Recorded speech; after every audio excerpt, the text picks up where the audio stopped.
And now it's time for Media Watch here on France 24. I'm joined in studio by James Creedon. James, you're going to start us off with the Algerian election. A lot of talk of election fraud there on the eve of the election, which looks likely to reinstall Abdelaziz Bouteflika for his fourth term, 77 years old. How's the media there reporting? Lots of reporting, obviously, in France with such a big population of Algerians or people descended of Algerian descent. But the Algerian media, it's an interesting one to look at because there is a degree of censorship, but not to the same extent as you would see perhaps in other parts of the Arab world where it's full-on censorship if you're trying to criticise the powers that be. Let's take a look at this article in INTERNATIONALE, which is a French magazine which looks at the world's media. They are looking at an article in Algérie Focus. And in this article, they are talking about a retired civil servant, an Algerian civil servant by the name of Bachir Freak, who spoke out on Algerian television, essentially saying that election fraud is official, it happens. For his entire career, it has happened. He participated in it. And he essentially said that the security and military authorities always favour the man of the system. So what he's saying is he participated in it throughout his career and that it's essentially just how things operate in Algeria. So it's an open admission on Algerian television, also being reported on in the Algerian press and then being picked up in the French press. So you would think from that the Algerian media is very openly critical of its own political system, except if you look at this next article, it reminds us that another private channel, because these are both, it was Eshurouk Television, which broadcast that interview with Bachir Freak, is a private network. Also Al Atlas, which is another private network, opened in the last year or so, was shut down, Claire, in March for similar type interviews. It was giving an awful lot of airtime to people critical of Bouteflika.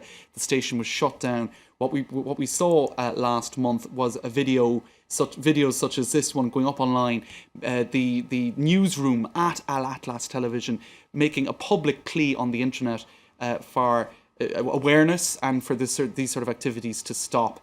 That SOS was not widely heard. That video on YouTube only got 223 views, but the head of the channel did make that public appeal. So you can see it's not a very clear picture. Same thing in the print press, Claire. You've got Kamel Daoud. He is a well-known columnist in an Algerian newspaper, the Quotidien d'Oran, highly critical. He's speaking in today's left-wing daily Libération, the French left-wing daily, talking about how often his columns are suppressed at that newspaper, that the newspaper has to walk a very fine line between keeping advertisers happy, who are often close to the powers that be in Algiers, but also appearing to not suppress the analysis that he writes up, Kamel Daoud. Now, he says when his articles are censored, he just publishes them on Facebook and they circulate just as well and just as easily that way. So I'm sure the print press are aware of that as well in Algeria, that you can't really censor information nowadays in the age of the internet.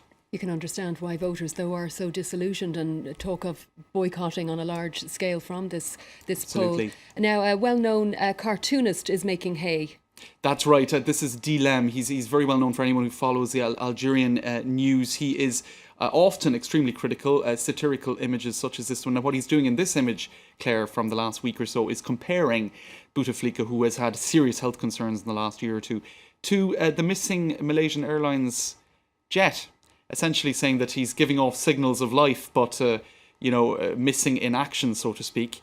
Now that's pretty damning criticism of a man who's seeking a fourth term. It's essentially saying that he's entirely absent.